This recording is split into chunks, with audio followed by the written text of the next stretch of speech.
Hi everyone, in today's I'm gonna explain to you how to add topics on Pinterest. So basically what you're gonna have to do is simply open the app on your mobile phone or simply go to pinterest.com, and then what you're gonna have to do is simply go to your settings. So you're gonna have to go to your account settings and then simply click on tune your home feed, and then here if you're on mobile you should see a topics option, so simply click on it. But as you can see on computer you have this interest option, and now depending on what you're interacting with and what you're searching, you're gonna receive different you're gonna see here different interests.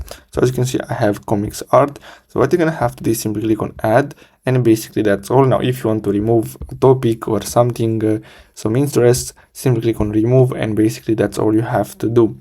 So I really hope you found this video helpful.